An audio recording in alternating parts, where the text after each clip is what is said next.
Hello, my Bill for Thousand Nation. How's everyone doing today? Hopefully, everyone's having a great day. If not, I hope it gets better from here. We are back with another MrBallen video. This one is titled Top 3 Places You Can't Go. People who went anyways.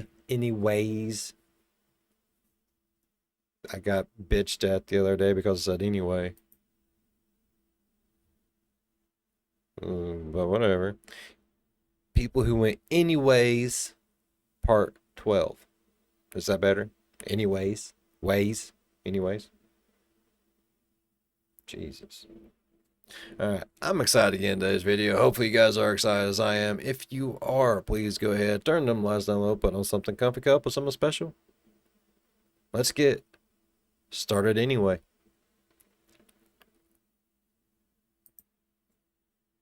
So fair warning, I've included a video with today's number 2 story, and if you have a fear of deep, dark water or are claustrophobic, you may want to consider skipping it. Alright, you heard him. I'm done.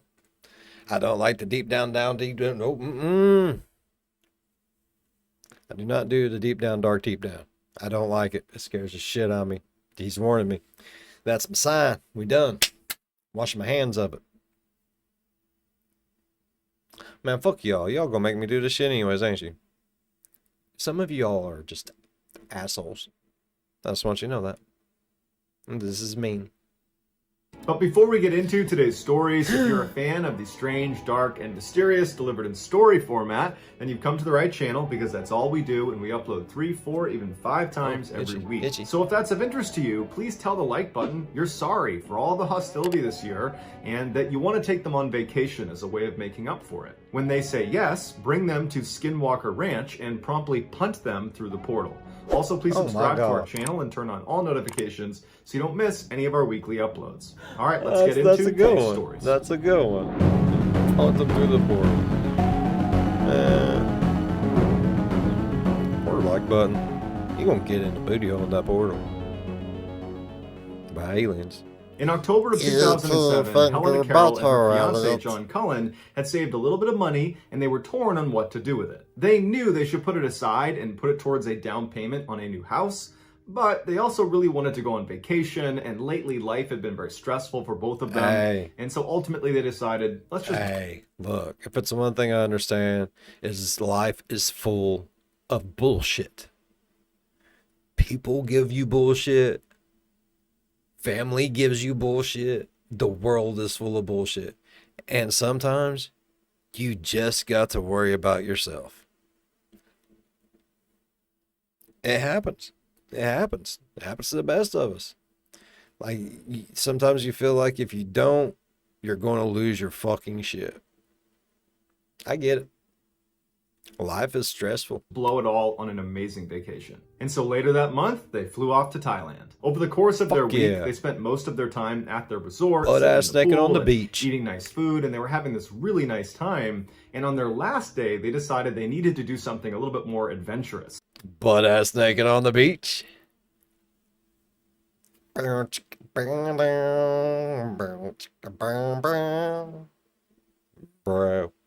Tangled up like a couple octopuses. And so they decided to explore the Nam Talu cave inside of the Khao Sok National Park, which is this 160 million year old rainforest that was not that close to their resort. In fact, it was not really a tourist destination because of how cumbersome it don't look it was a day over 100. But from everything they read about this park and specifically this cave they wanted to go in, it was just this breathtaking experience, and so they were sold. After signing up for a guided tour, they headed down to the pier where they boarded a boat and drove 90 minutes to the entrance of this park. When they got off, they met their 2 guides and then walked down to this entrance area where they connected with the other 5 tourists. Jesus, that's lots of shit to do to get to the fucking cave. Those 5 people were 2 Swiss parents and their 2 teenage daughters, along with a 10-year-old German boy who was there on his own. After everyone had said hello and introduced themselves... Why is the 10-year-old... Why is the 10-year-old German boy just there on his own? Where's his family at? That's just weird. Send your 10-year-old in a cave by itself. They began walking through the park towards this cave. The allure of the Nam Talu cave, which is the cave they were going to be going to, was there was a river from the that last ran video, through yo. it, where I'm sorry. at times, as you That was a walked Mr. through Nightmare, this so that's cave, fucked up. you'd have to hold onto a rope and wade through the water, where the water was up to your waist or even up to your neck at times.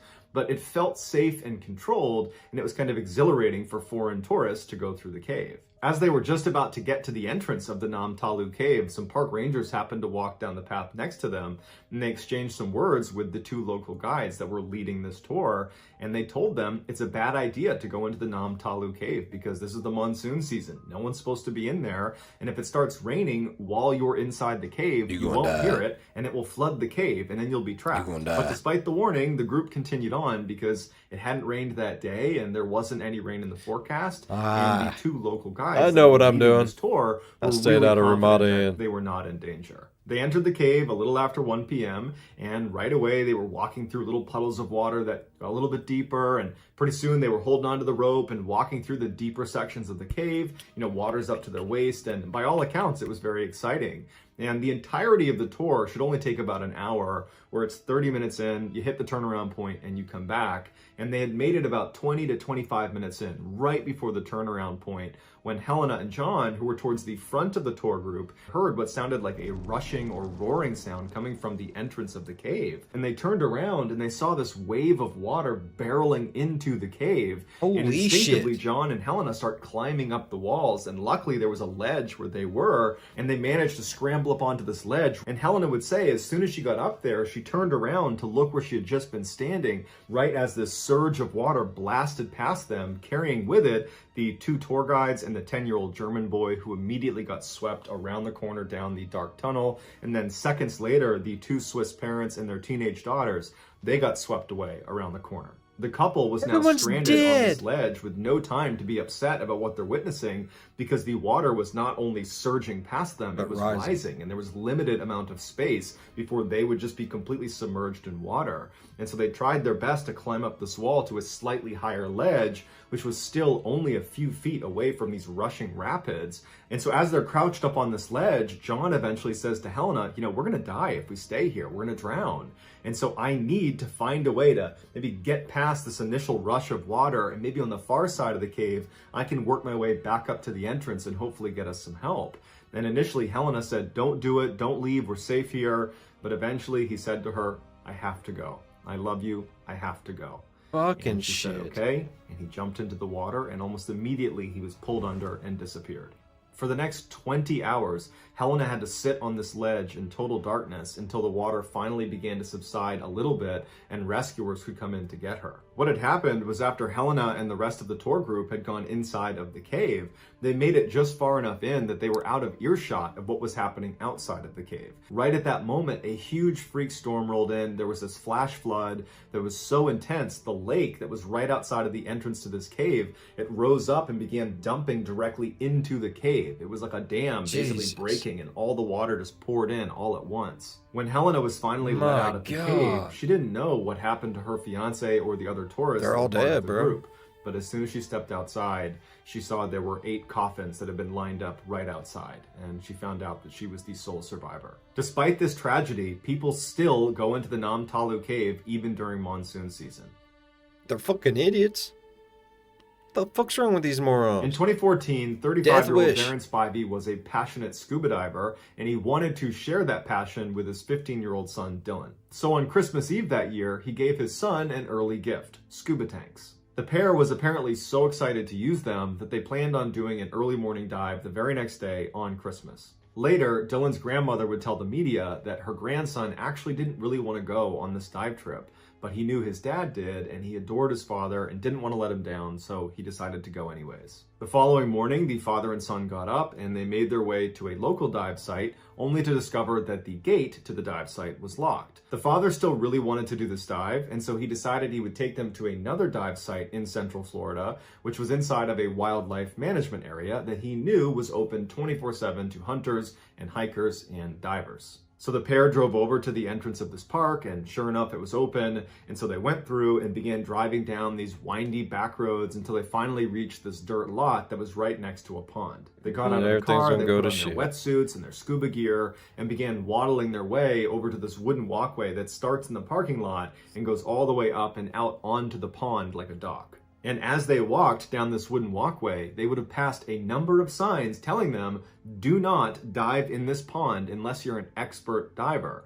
Because this is not just some pond. This pond was the entrance to the infamous and deadly Eagle's Nest, which in the cave diving community is known as the Mount Everest of cave diving. At the bottom of this little placid-seeming pond is a narrow hole that is a tunnel that goes straight down, and that is the single way in or out of this massive underwater cave system. Expert divers will swim over to this hole and grab the guide line that goes down into this cave, and they'll follow it and they'll swim straight down until the light above them fades, and all they can see below them is just black nothingness. Once they get through the end of this tunnel, it opens up into this massive chasm that's called the ballroom. And as soon as you get into the ballroom, if you stop and shine your light in any direction, you will not see a wall. No matter how powerful your flashlight is, you can't see a wall. It's so big. Divers that have been down there have said it feels like you're in outer space. This guideline goes straight down to the bottom of the ballroom at about 130 feet, at which point you see a sign I can't hear you. that says, stop. I can't hear you. Your own death. Do not.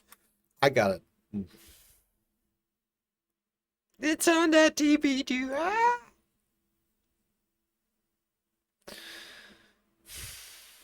There's nothing in these cases worth dying for. Do not go beyond this point. Stop. Prevent your death. Go no further. Fact. More than 300 divers. Yeah, I can't see that.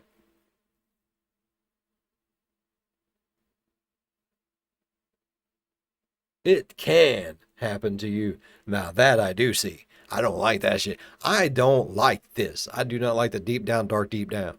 Period. Period. That there's just something about it. I don't know. I don't know. It's just the fact that I don't know. But it scares the fuck out of me. I don't like it. I don't like it. I don't like this. I don't like this.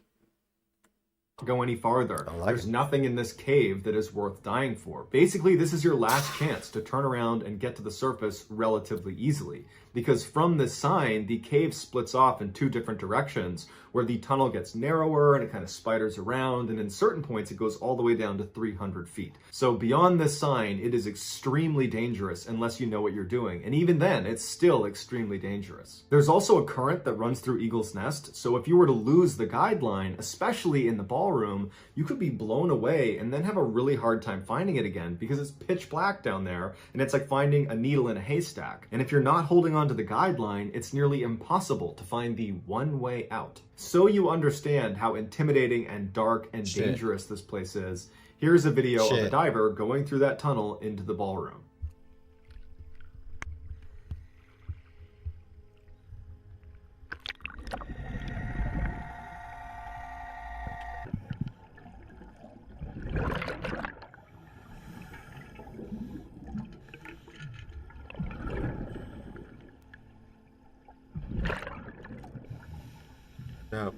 No. Already know. Oh, fuck you. Why are you gonna go into the Earth's vagina? I don't care how wet it is. No. Some holes you just don't need to go into, bro. I'm getting sick.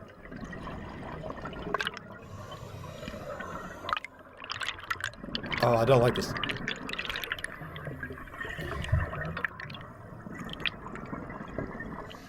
No. No. No. Oh, it's worse. It's worse than I ever would have dreamed. Oh my god. Oh my god. Down there there's a warning sign or a stop sign, warning divers that aren't trained for this type of diving, cave trained or trimix trained, to not go any further, to help save lives. A lot of divers have died trying to do these types of dives, and the thing is, at these depths, small mistakes can cost lives. So the sign is there just as a warning. to help prevent any future accidents. But as Darren and Dylan sat at the end of the walkway getting ready to jump into this pond, they were unfazed by the countless warnings, even though neither of them were expert divers. In fact, Dylan wasn't even a certified diver at all. This was one of his first dives. Before the pair jumped into the water, Darren texted his fiance and said they were at Eagle's Nest and they were about to do this dive and that he would call when they got back to the surface. After that, he put his phone away on the surface and the two of them jumped into the water and started swimming their way over to the entrance to Eagle's Nest. Hours went by and Darren's fiance did not get a call from Darren.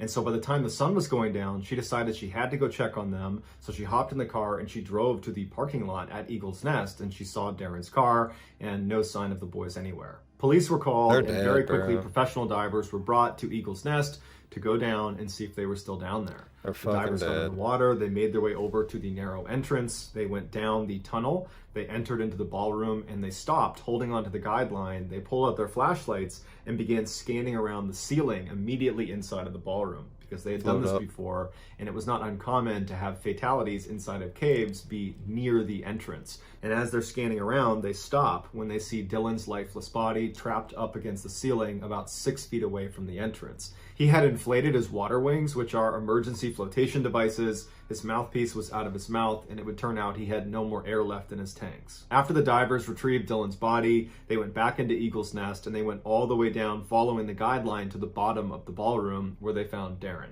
He was laying on a little sandy hill, his mouthpiece was out, he also had no air left in his tanks, and he was laying right next to the famous sign that has the Grim Reaper on it that says, "Stop, prevent your own death, don't go any farther." Both Darren and Dylan's gauges showed they had gone down to 230 feet. For reference, between 0 and 130 feet is considered recreational diving. Yes. And so in those depths, you can breathe anything below that, you have to have the same air you breathe a on the special surface mixture and everything. In your tanks. You don't need really special training. You can kind of do whatever you want in those depths. Below 130 feet, you need to breathe a special gas mix, you need special equipment, and you definitely need specialized training. All three of those things Dylan and Darren did not have.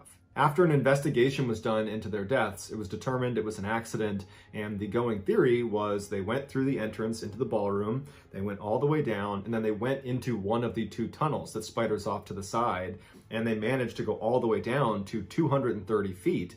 And at that depth, they must have developed a nasty case of nitrogen narcosis, which is like being drunk. And so in that state, they must have lost track of time and how much air they were using. And so by the time they got back to the ballroom to begin their ascent, they ran out of air. The son must have run out first and grabbed his father, shown him his air gauge to point out that he has no air left. His dad, in seeing that, must have taken his regulator out and put it in his son's mouth, and they began buddy breathing as they ascended to the exit. Except the father's tanks also ran out of air very shortly after that, and the father passed out and sank to the bottom. The son managed to get a full breath of air and began trying to swim as fast as he could to the surface. He even inflated his water wings to make himself go faster. Except in his panic, he must have let go of the guideline and swam all the way up and then hit the ceiling and then been not able to find the way out and ultimately drowned. Today, despite all the warnings outside and inside of the cave itself telling inexperienced divers to not go any farther, inexperienced divers continue to go into Eagle's Nest,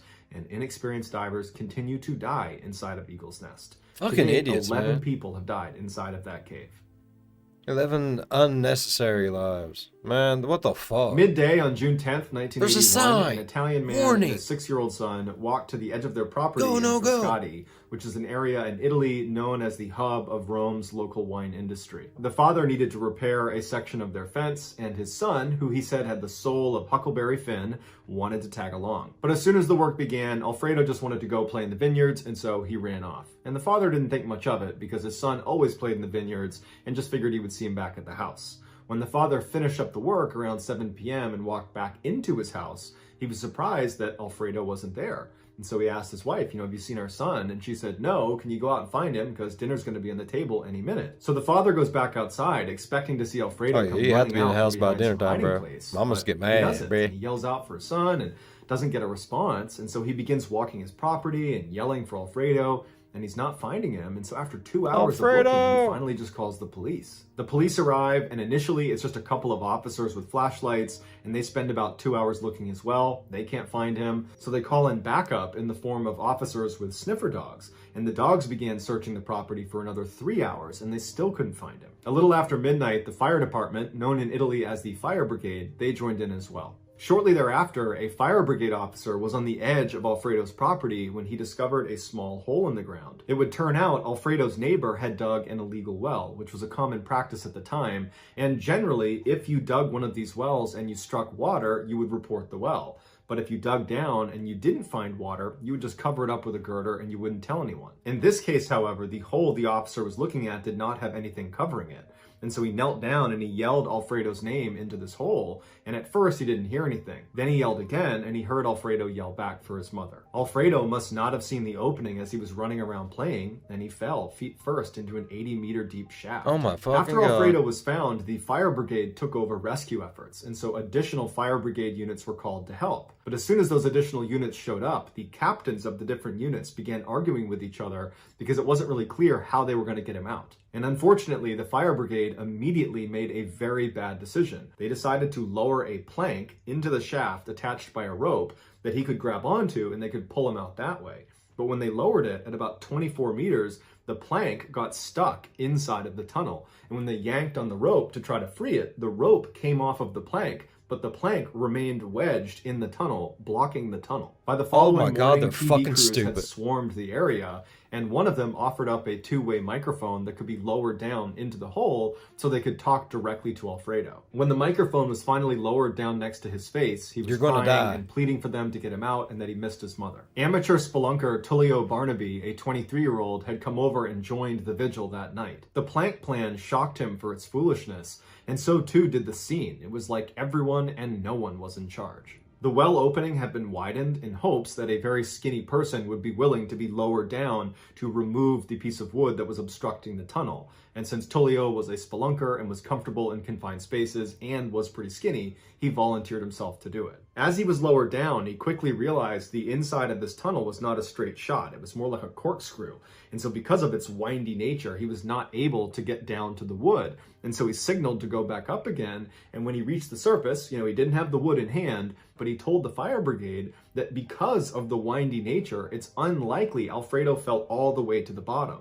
He's probably stuck somewhere in the middle, which is a good thing. But we have to be really careful as we pull him out that we don't do anything that unintentionally causes him to slip farther into the hole. Tullio's suggestion was they go out and recruit professional spelunkers to be involved in the rescue because they would understand how to get someone out of such a tight space so far down in the ground. But the fire brigade disregarded his advice and said, we don't have enough time for that. At 6 a.m. the next day, about 12 hours after Alfredo's fallen into the swell, the fire brigade would make another very poor decision. Oh my They decided fucking they would God. drill down another hole parallel to the one Alfredo was in, and they would drill down past the point they believed Alfredo was, at which point they would turn and drill laterally and connect to the tunnel Alfredo's in, grabbing Alfredo, pulling him across, and back up the new tunnel. Tullio objected, They're fucking and he said idiots. the vibrations from this drill Would are just almost certainly cave going it to in. dislodge the boy and cause him to slip farther into the tunnel. But once again, the fire brigade did not listen to him. The drilling began about 2 hours later, and by that afternoon, Alfredo's plight had become major national news,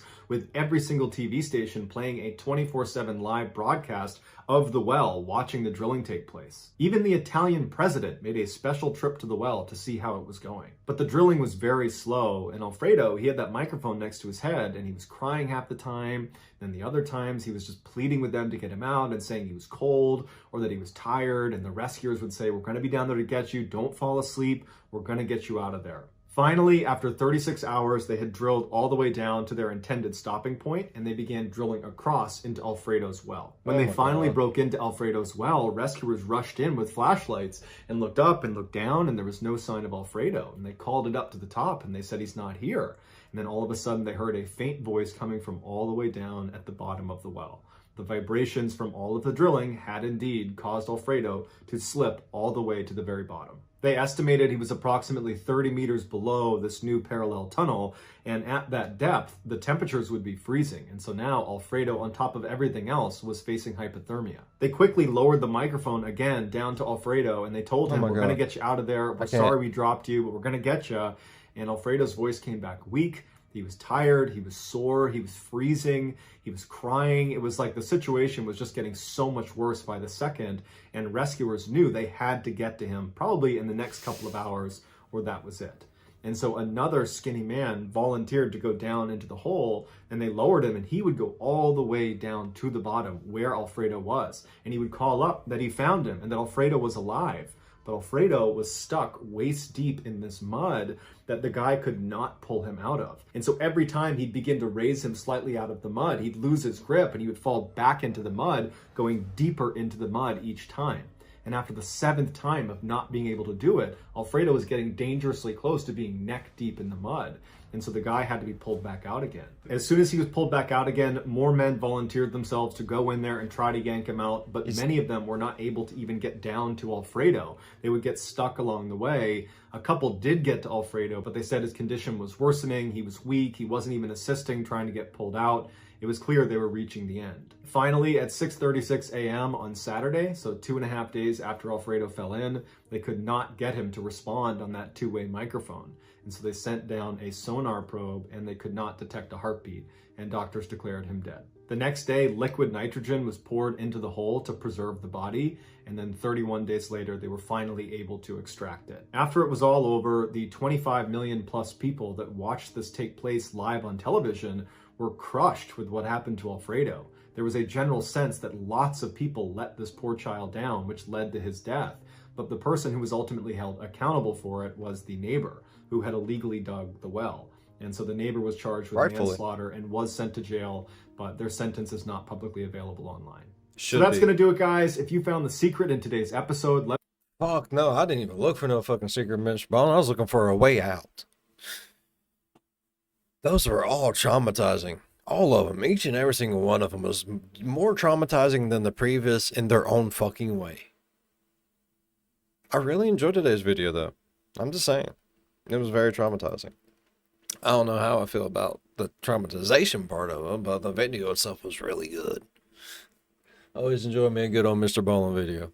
I know you all do too, but that one's fucked. That one's fucked. Poor Alfredo. Alright.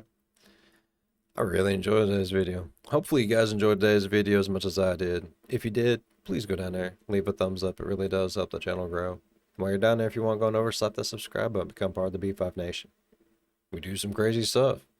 If you want to know when that crazy stuff happens, ding that bell, turn on all notifications. As always, be good to one another. I'll see you in the next one. Bye-bye. Damn, MrBallen, I'm going to go to the bathroom, sit down, have me a nice poo and a cry. Thank you very much.